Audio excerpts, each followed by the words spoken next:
আমাৰ গ্ৰন্থ ইতিমধ্যে কেইখনমান প্ৰায় 30-40খনমান হৈ গ'ল, বাকীখিনি এইকেইটা বছৰ হ'ব। আৰু এই দুটা কাম মহৎ কামলৈ কৰিছোঁ। আমি অসম চৰকাৰৰ মাননীয় মুখ্যমন্ত্ৰী মহোদয়ক আমি 1 কোটি টকাৰ এটা বাজেট আমি দিছোঁ। আমাক এই কিতাপ দুখন আমি যেতিয়া কমপ্লিট ৱৰ্কশ্বপ শংকৰদেৱ আৰু মাধৱদেৱ তাৰমানে বাক্যামৃত, মহাপুৰুষ শ্ৰীমন্ত শংকৰদেৱ বাক্যামৃত আৰু মহাপুৰুষ শ্ৰী শ্ৰী মাধৱদেৱ বাক্যামৃত কৰোঁতে বহুতখিনি অৰ্থৰ প্ৰয়োজন হ'ব। সেইখিনি যাতে আমাক মহামান্য মুখ্যমন্ত্ৰী মহোদয়ে আমাৰ বৰ্তমানৰ অসম চৰকাৰে দিয়ে, তাৰ কাৰণে প্ৰত্যেকশ্বৰ তেখেতে ইতিবাচক সহায় দিছে। আমি পাম বুলি ভাবিছোঁ। দেৱাসকল আইনত্ৰীসকল, শ্ৰীমন্ত শংকৰদেৱ সংঘ আজিৰ পৰা 93 বছৰ আগতে কিয় অনুষ্ঠিত হৈছিলে, কিয় কেইজনমান পূৰ্বপুৰুষে কৰিছিলে, সেই কথা আপোনালোকে ইতিহাসকলে জানে।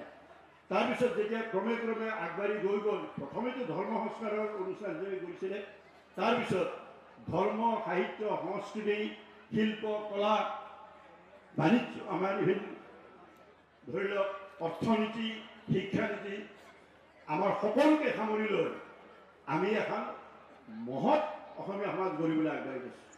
তেনেকুৱা আমি অৰ্থনীতিৰ ক্ষেত্ৰতো কৈছোঁ যে শৰীৰ মাধ্যম সৰু ধৰ্ম সাধনম, এইটো এইমছৰ আত্মবাক্য। শৰীৰ মাধ্যম, দেহা থাকিলেহে দেহা।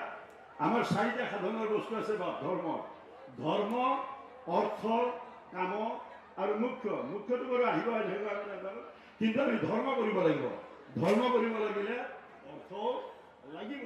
কিয় অৰ্থ মানে কেৱল টকাকেইটাই অৰ্থ নহয়। আমি কৃষি কৰ্ম অৰ্থ আৰু অন্যান্য গোটেইবিলাক আপোনালোকে জানে। অৰ্থ মানে এই। আৰু মহাপুৰুষ গুৰুজনাই এটা সামান্য এটা উদাহৰণ দিছোঁ। গুৰুজনাই এনেকুৱা এটা কাম কৰা নাছিল, বিনা উদ্দেশ্যৰে, উদ্দেশ্যবিহীনভাৱে গুৰুজনাই এটা লাইনো লিখা নাই। তেওঁ যি লিখিছে প্ৰত্যেকটোৰে বেগত কালি এতিয়া ধৰি লওক গোটেই চাৰিওফালে অসমত আজি 2 দিনমানৰ আগৰ পৰা যোৱা 15 তাৰিখ 3 দিনৰ আগতে ৰাস আৰম্ভ হৈছে। শৰতকালৰ ৰাত্ৰি অতিবিদুবন ৰাসক ক্ৰীড়া কৰিছে কৃষ্ণৰ ভৈৰৱন। এই যে ৰাস মহোৎসৱ, দৌল মহোৎসৱ কৰি এটা ভগৱন্তৰ লীলা চৰিত্ৰ, ভগৱন্ত কৃষ্ণৰ লীলা চৰিত্ৰ বৰ্ণনা কৰিছে। সকলোকে ৰাস মহোৎসৱত কি গভীৰ আধ্যাত্মিক তত্ত্ব আছে আৰু কি ধৰণৰ তাত নৈতিক শিক্ষা আছে আৰু কি ধৰণৰ সপ্ৰেম ভগৱতী, কাক কেনেকৈ ভক্তি কৰিব লাগে, কাক কেনেকৈ ভগৱন্তক কেনেকৈ হৃদয়লৈ টানি আনিব লাগে, সেই কথাবিলাক ৰাসৰ মাধ্যমেৰে আপোনালোকে বুজিব পাৰিব। ৰাস মানে মূল তত্ত্ব ৰাসত এনেকুৱা যে ৰাস মানে ভগৱানে মহান বাণী, মন বাহিৰ সুৰ শুনি গোপিনীসকলে, প্ৰজাসমৰ গোপিনীসকলে সকলো কথা ত্যাগ কৰি ভগৱন্তৰ ওচৰলৈ ঢপলি আহিছিল। আমি মানুহবিলাকেও চাব, যেতিয়ালৈ আমি মমত্ব আমি এৰিব নোৱাৰিম, যেতিয়ালৈ আমি মায়ামোহক আবদ্ধ হৈ থাকিব নোৱাৰিম, তেতিয়ালৈ আমি ভগৱন্তৰ সৈতে একাত্ম হোৱাটো সম্ভৱপৰ নহয়। আপুনি বৈৰাগ্য আহিব লাগিব। কিছু নিৰ্লিপ্ততা যদি নাহে, তেনেহ'লে সপ্ৰেম ভগৱতী কৰাই কৰি ভগৱন্তৰ ওচৰলৈ আনিব নোৱাৰিব। গতিকে ভগৱন্ত ইমান দয়ালু, ইমান কৃপালু। আৰু গীতাত কৈছে ইয়ে যথা মাং প্ৰপদ্যন্তে তাং তথৈব ভজাম্যহম। যিয়ে যি ধৰণে বিচাৰে চাব ভগৱন্তক। এই যে কংস, হিৰণ্যক্ষ, হিৰণ্যকশিপু, ৰাৱণ, কুম্ভকৰ্ণ, শিশুপাল, দন্তবক্ৰ, এইসকলে কেনেকৈ বিচাৰিছে? সেইসকলে বৈৰীভাৱে বিচাৰিছে। বৈৰীভাৱে চিন্তি ভাল নকব, অল্প জানে পাৰিবা আহিল পুতনা ৰাক্ষসী তেওঁ মাৰিবলৈ গৈছিলে, কিন্তু তেওঁ স্তনপানে প্ৰাণ বুলি কৈ তেওঁ পৰমুক্তি দিলে না। চক্ৰপালে মাৰি গৈছিল, পৰমুক্তি দিলে না। যমন অৰ্জুন জানে নাই বাপ মণিগ্ৰীব আৰু কি আছিলে শ্ৰীকৃষ্ণ। তাৰিবস যোগ ৰ যোগ দীৰ্ঘই। তাৰিবস মানে এই পঞ্চভৌতিক দেহাটো, ৰ মানে ৰমণ কৰি থকা, দীৰ্ঘই মানে ঈশ্বৰস্বৰূপে হেৰি খবৰ হতে কৰি থ। এই যেতিয়া ভগৱন্তই আপোনাক আত্মাৰূপে, জীৱাত্মাৰূপে পৰমাত্মা আমাক ভ্ৰমণ কৰি আছে, তেতিয়ালৈ আমি কি কৰিছোঁ? আমি গোটেই সমস্যা এইটোহে মূল তত্ত্ব। সপ্ৰেম ভগৱতী এইটো মূল তত্ত্ব। গতিকে ভগৱন্তক আমি দুজনে আমি ভক্তি নিবেদন কৰিব পাৰোঁ। আমি ঐশ্বৰ্যভাৱেৰে কৰোঁ। ঐশ্বৰ্যভাৱেৰে কৰিলে কি হ'ব? ভগৱন্ত অনন্ত শক্তিৰ আধাৰ, অনন্ত জ্যোতিৰ আধাৰ, সৰ্বশক্তিমান, সৰ্বশ্ৰেষ্ঠা, সৰ্বদ্ৰষ্টা, সৰ্বপালনতা নিয়ন্তা সংহৰ্তা সকলোখিনি যাওঁ। গতিকে আমি জ্যোতিৰ আধাৰ অন্য জ্যোতিৰ আধাৰক আমি ওচৰলৈ আনিব নোৱাৰিম নে বিশ্বত চাব পাৰিব লাগিব? চকু কণা হৈ যাব বাৰু। এটা দিনত যদি ভিতৰত এটা শ্লোক আছে, এটা দিনত 1000 সূৰ্যই যদি তাত জ্যোতি দিয়ে, তাৰ বোলে আভা যিটো আহিব তাৰ আংশিকভাৱে ভগৱন্তৰ ৰূপৰ লগত তুলনা। সেইকাৰণে চিন্নন্তু বিশ্ব অমৃতস্য পুত্ৰ আজে ধামানি দিব্যানি বস্তু বেদহম এইতৎ পুৰুষম মহন্তম আদিত্যবৰ্ণম তমসা পৰস্তা তমেব বিনিত্যাতি মৃত্যুম ইতি নান্য পন্থ বিদ্যতে ভয়ানায়। ইয়াত আৰু বেলেগ পন্থায় দিব্য ধামাবাকী অমৃত সন্তান হয়। অমৃত সন্তান শুনা শুনা হৈ সমাধান জানিছোঁ নিশ্চয় মই তুমি অতীত সেই জ্যোতিৰ্ময় পুৰুষ মহান। জানিলে মানৱতাক বিধিৰ কিংকৰ গুচে নাথাকিব মৰণৰ ভয়। জানিবা নিশ্চয়কৈ মৃত্যু ভয় কৰিবাৰ অন্য আৰু পন্থা নাই নাই। এইটোৱে আমাৰ কৰ্তব্য। মহাপুৰুষ গুৰুজনাই যি আমাক বাণী দিছে এইটো সনাতন সত্য। আৰু গোটেই জগতত যদি কিবা ধৰ্ম প্ৰৱৰ্তে এইটো বনাই বৈদিক সনাতন ধৰ্ম বুলি কওঁ। এইটো একদেৱ এটা হ'ব না, একবিনা লাগিব। অনন্ত কোটি ব্ৰহ্মাণ্ডৰ অনন্ত কোটি স্ৰষ্টা থাকিব নোৱাৰিবা। এলবাৰ্ট আইনষ্টাইনে কৈছে বৰ্তমান পদত পদাৰ্থবিজ্ঞানৰ নিউক্লিয়াৰ ফিজিক্সৰ পিতৃপুৰুষ এলবাৰ্ট আইনষ্টাইন। তেওঁৰ কিতাপখন পঢ়িছোঁ মই। কিতাপখনৰ নাম the world as I see আত্মজীৱনীমূলক কিতাপ। তাত এটা কথা লিখিছে যে আমি যে বিশ্ব ব্ৰহ্মাণ্ডৰ চকুৰে দেখা যিখন ব্ৰহ্মাণ্ড আমি দেখোঁ, এটা সূৰ্যক কেন্দ্ৰ কৰি 9টা বা 10টা উপগ্ৰহৰ এখন ব্ৰহ্মাণ্ড, তেনেকৈ অনন্ত কোটি ব্ৰহ্মাণ্ড আছে। এইবিলাকৰ যিটো ছিষ্টেম, যে পদ্ধতি, এই পদ্ধতি কোনে নিৰূপণ কৰিছে, কেনেকৈ চলি আছে? হাজাৰ হাজাৰ বছৰ, লক্ষ লক্ষ বছৰ, কোটি কোটি বছৰ যে চলি আছে, মানে কোনে কণ্ট্ৰলিং কৰি আছে, কোনে এইটো নিয়ন্ত্ৰণ কৰে? আপোনালোকে চিন্তা কৰকচোন। আমি যে পপীয়া তৰাবিলাক দেখোঁ, দেখিছে নাই? ফলিং ষ্টাৰ বুলি কওঁ পপীয়া তৰা। এই পপীয়া তৰা এটা আমাৰ সূৰ্যৰ নিচিনা হয়তো এটা মহাকাশত এক অনন্ত জ্যোতিৰ আধাৰ একোটা মানে নক্ষত্ৰ নিমিষতে চাই হৈ যায়। আজি যদি আমাৰ পৃথিৱী যে সূৰ্যৰ চাৰিওফালে ঘূৰি আছে, এই কক্ষপথ যিটো কক্ষপথ আমি কৈছিলোঁ ভূগোলত নহয়, যিবিলাক কক্ষপথ, এই কক্ষপথটো যদি অলপমান লৰচৰ হৈ যায় কি হ'ব আপোনালোকে চিন্তা কৰকচোন। কি হ'ব? আমিতো আজি মই 80-81 বছৰ গৰুকি আহিলোঁ। আমি সদায় দেখিছোঁ যে বাৰিষা পানী হয়, বসন্তকাল 80টা বসন্তই দেখিলোঁ না, 81টা বসন্তই দেখিলোঁ। আপোনালোকেও দেখিছে না? বসন্ত কালৰ পিছত বৰ্ষা আহিব, তাৰপিছত হেমন্ত আহিব, তাৰপিছত শীত আহিব, আকৌ তেনেকৈ ধৰি লওক আকৌ বসন্ত আহিব। ঘূৰি আছে নে নাই? তাত পানীৰে ভৰি আছিল, এতিয়া শুকান হৈ গ'ল, আকৌ বহাগত আৰম্ভ হৈ যাব।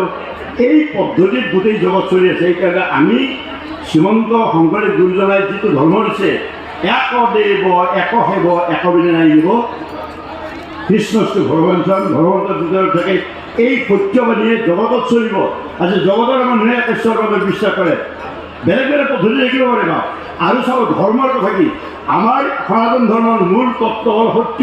এইখন সৎ মানে বিপ্ৰাহা বহুতে বহুত নাম দি কৰিব পাৰে। এইবিলাক বিভূতি, অনেক বিভূতিক তেওঁলোকে দেৱত্ব দেৱীত্ব কৰি পূজা কৰিব পাৰে। আৰু ঈশ্বৰৰ ওপৰত পদ্ধতি 3টা আছিল, তাত 2টা পদ্ধতি ইতিমধ্যে জ্ঞানমাৰ্গ আৰু কৰ্মমাৰ্গ সমাপ্ত হৈ গৈছে, নাকচ হৈ গৈছে।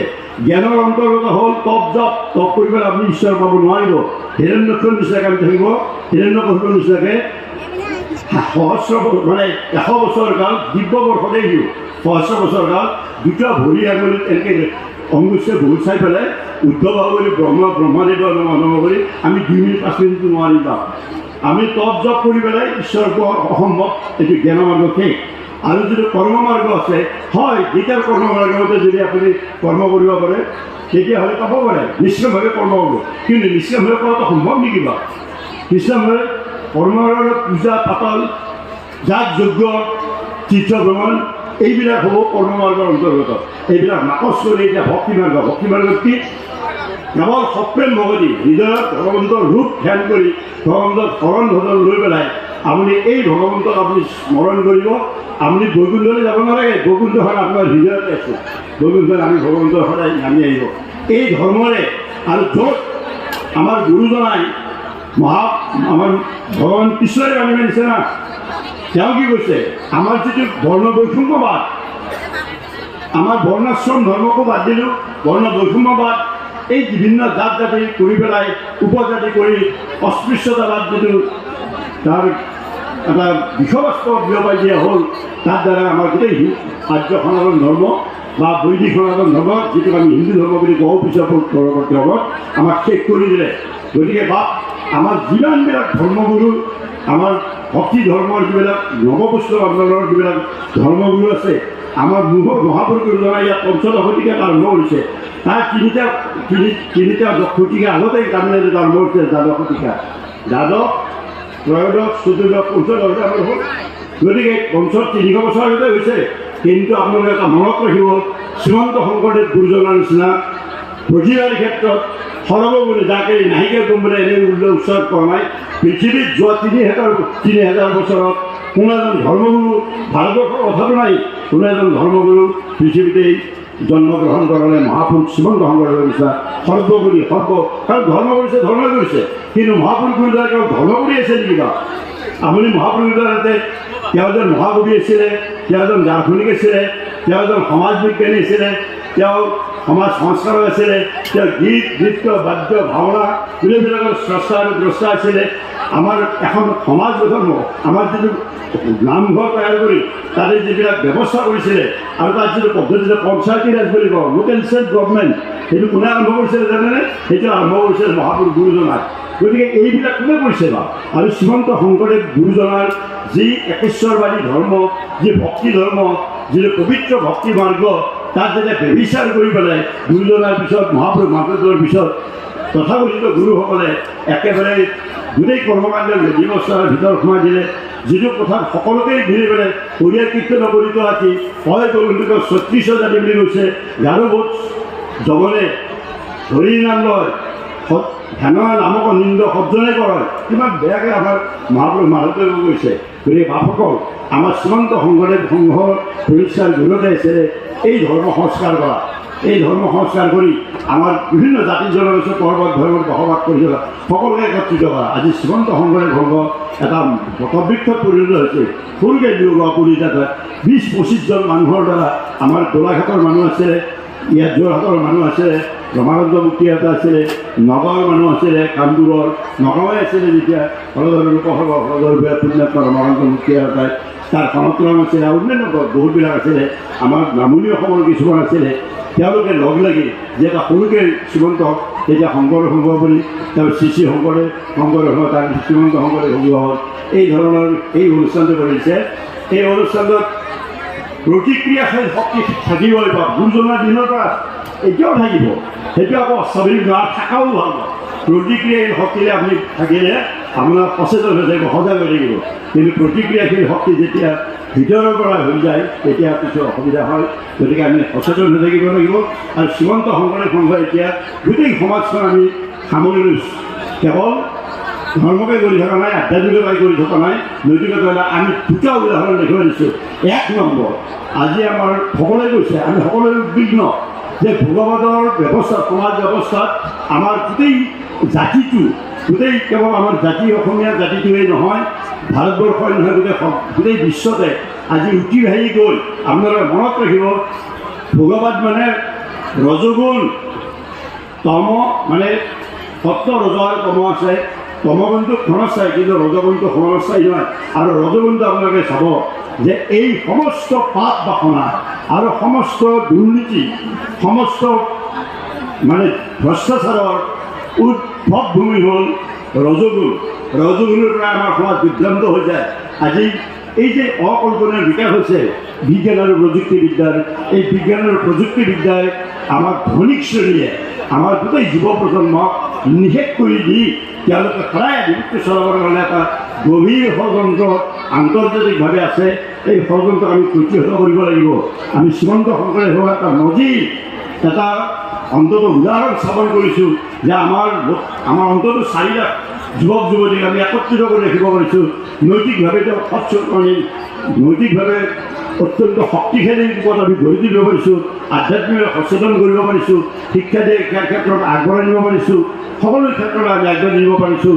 তেওঁলোকে সংগঠিত কৰিছোঁ, আইনজ্ঞসকলক সংগঠিত কৰিছোঁ, শিশুসকলক আমি শৈশৱৰে পৰা গুৰু ধৰ্মৰ প্ৰতি আচৰণ কৰাৰ কাৰণে যিটো ব্যৱস্থা কৰিছোঁ, এইটোৰ বাহিৰে আমাৰ গত্যন্তৰ নাই নাই নাই। আৰু সেইকাৰণে মই কওঁ যে শ্ৰীমন্ত শংকৰদেৱ সংঘই এটা যদি আমি কেতিয়াবা ষ্টেপ আগবঢ়াই দিছোঁ, আমাৰ ইতিহাসত আজি 93 বছৰীয়া ইতিহাসত এনেকুৱা নজিৰ নাই যে আমাৰ শ্ৰীমন্ত শংকৰদেৱৰ কি জড়িত লগা হৈছে। আজি আমি যেতিয়া বিশ্ববিদ্যালয় স্থাপন কৰিছিলোঁ, কল্পনা কৰিব পাৰিবা কোন সংগঠন আছে। আমি ডুমৰ লগত 47 বিঘা মাটি আমি নিজে কিনি লৈ পেলাই তাত এটা প্ৰকল্প কৰিছোঁ। এখন বিশ্ববিদ্যালয় এটা কৰিবৰ কাৰণে মই আশা কৰিছোঁ বা আমি আমাৰ উদ্দেশ্য লক্ষ্য বহুত বড় আছে। আমি কেৱল বিশ্ববিদ্যালয়ত পইচা দিবৰ কাৰণে কৰা নাই না, বিশ্ববিদ্যালয়ত আমি সকলো শিক্ষা দিয়াৰ উপৰিও আমাৰ মানৱীয় প্ৰমূল্যবিধৰ শিক্ষা দিম, গুৰুজনাৰ আদৰ্শেৰে আধ্যাত্মিক নৈতিক শিক্ষা দি আমাৰ তাত আমি পৰিবেশ কলা দিছোঁ, তাত আমি আমাৰ নতুন নতুন পাঠ্যক্ৰম দিছোঁ। শংকৰদেৱ এটা ষ্টাডিজ বুলি এটা বিশেষভাৱৰ আমি বিশেষ ধৰণৰ এটা ডিপাৰ্টমেণ্ট তাত দি পেলাই তাৰ দ্বাৰা আমাৰ গৱেষকসকলক মহাপুৰুষ শংকৰদেৱ মহাপুৰুষ মাধৱদেৱৰ আটাপুৰুষসকলৰ এই বিশ্লেষণ কৰি তেওঁলোকে ডক্টৰৰ ডিগ্ৰী পাব ধৰিছে।